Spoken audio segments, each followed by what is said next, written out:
ฮอบทของมันอะไรเงี้ยค้างเสย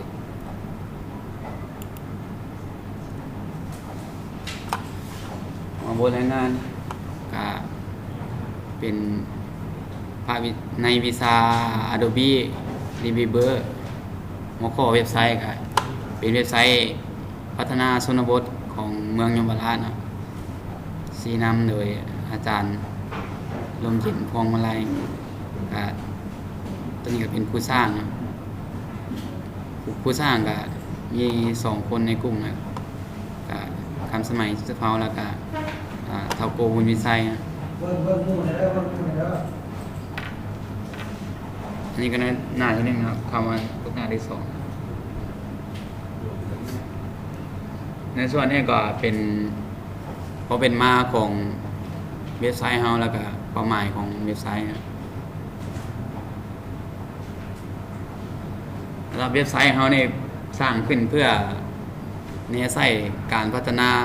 ชุมชนในเขตชนบทและห่างไกลซอกหลีกนะเพื่อให้เป็นเว็บไซต์นี้เป็นสื่อออนไลน์แล้วก็เป็นส่วนหนึ่งที่นำเสนอชีวิตการเป็นอยู่ของประชาชนว่าพระเจ้าใช้ชีวิตแบบใดนะทำมาหากินแบบใดค้าขายได้เป็นแบบใดการศึกษาของเด็กได้ต้องเป็นแบบใดเนาะเพื่ออยากให้หลุดพ้นออกจากอย่างที่เขาว่านั้นความทุกข์ยากเพื่อให้คนที่อยู่นอกประเทศหรือว่าอยู่ในประเทศหักบ้านเกิดเมืองนอนของเราที่ได้เข้าทรงนะจะมีมาเห็นเว็บไซต์นี้ก็ยังบ่มีอยู่จริงในอินเทอร์เน็ตเป็นเพียงเว็บไซต์ที่เราสร้างขึ้นมาในการศึกษาเป็นแบบอย่างหนึ่งนะเมื่อไปสำหรับหน้าที่2นี่ก็จะมาอยู่ในหน้าที่3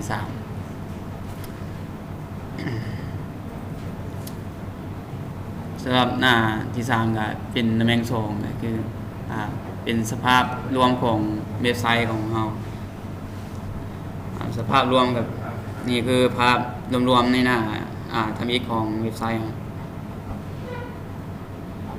ก็จะมีอยู่จะนับหน้าที่1ก็จะเป็นหน้าทำอีก2ก็จะเป็นข้อมูลข่าวสาร3นี่ก็เป็นรูปภาพ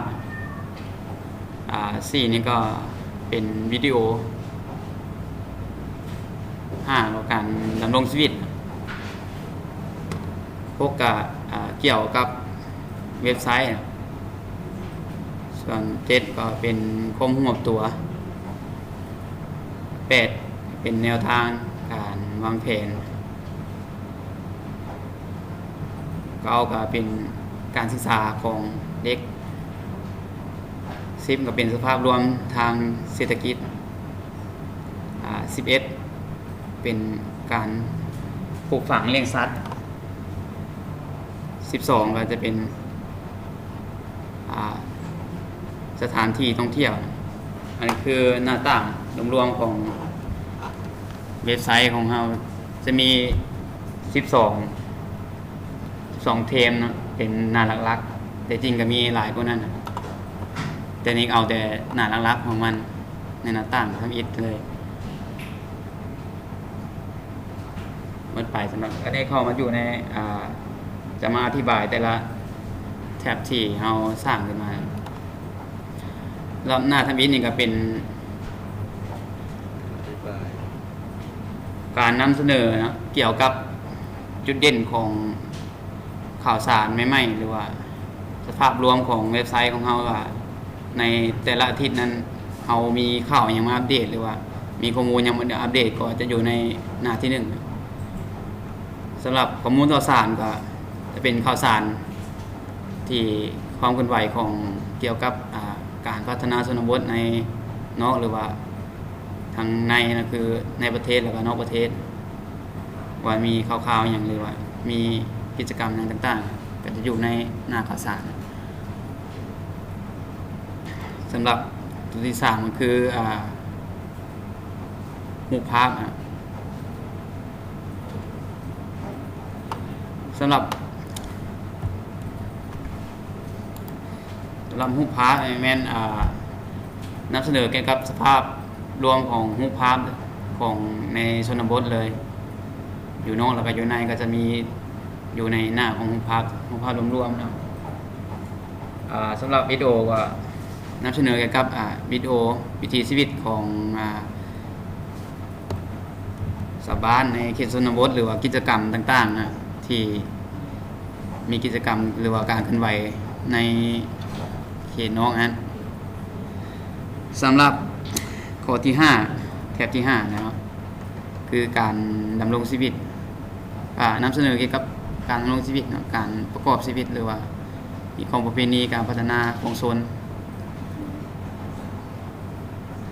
ในแถบที่6ก็คือนำเสนอเกี่ยวกับข้อมูลต่างๆของเว็บไซต์นะรายละเอียดเว็บไซต์ของเป็นมาจุดประสงค์หรือว่าทีมงานผู้สร้างนะอยู่ในเกี่ยวกับเว็บไซต์สำหรับแถบที่7ความรวบตัวก็จะมีอยู่3ซอย2สปายนะเป็นมี3อันนะคือความรวบตัวในลาวแล้วก็ความรวบตัวในทั่วโลกนะหรือว่าความรวบตัวในทีตัวที่8แนวทางการวางแผนตัวนี้ก็นำเสนอเกี่ยวกับยุทธศาสตร์ใหม่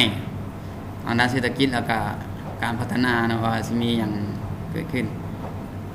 สำหรับตัวที่9ก็สภาพแวดล้อมของเศรษฐกิจก็นำเสนอเกี่ยวกับเศรษฐกิจในชนบทนั่นแหละแล้วก็เศรษฐกิจในลาวเฮาว่ามีในปีนี้มีการวางแผนอย่างแน่สำหรับการศึกษาของเด็กนี่ก็นำเสนอเกี่ยวกับการศึกษาในเขตนอกเลยแล้วก็ในประเทศในวันในเขตของเราว่ามีการเคลื่อนไหวหรือกิจกรรมอย่างแล้วก็มีความคืบหน้าอย่างไรนะเกี่ยวกับการพัฒนานะจะอยู่ในหน้าต่างของการศึกษาของเด็กสำหรับสถานที่ท่องเที่ยวก็จะนำในสถานที่ท่องเที่ยวในเขตขมวดเลยจะบ่ได้อยู่ในนอกเลยว่าในเขตขมวดนะมีสถานที่ท่องเที่ยวอย่างไรก็จะอยู่ในหน้าต่างของสถานที่ท่องเที่ยว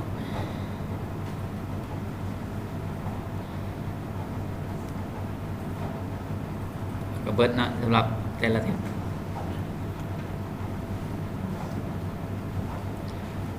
นี่เขาก็มาเข้าสู่ในหน้าต่างของสรุปเลยสรุปกับเว็บไซต์เขาก็สรุปเกี่ยวกับเว็บไซต์นะความเป็นมาของเว็บไซต์เว็บไซต์นี้มีเป้าหมายหรือว่าจุดประสงค์เนี่ยเว็บไซต์ของเราก็สร้างขึ้นคือที่บอกมาในประวัติเบื้องต้นนะครับมาสรุปกันสรุปก็คือเว็บไซต์เนี่ยก็สร้างขึ้นเพื่อการศึกษาแล้วก็เห็นแนวทางในด้านการเขียนเว็บไซต์หรือว่าการเรียนเนาะศึกษายังบ่มีอยู่ในจริงในอินเทอร์เน็ตส่วนเนื้อหาแล้วข้อมูลต่างๆก็แม่นมาจากข้อมูลที่แท้จริงเลยบางส่วนก็เป็นข่าวใหม่แล้วก็เป็นข่าวเก่านะก็มีเว็บไซต์อ้างอิงนี่นะคือเว็บไซต์ก็จะมีอยู่ในต่างเว็บเดี๋ยวเขาเว็บก็สิเข้าให้เบิ่งหลับพระเขาบ่พอยก็เบิดเท่านี้แล้วสำหรับพวกเราต่อไปก็สิเข้าไปสู่ในเว็บเลย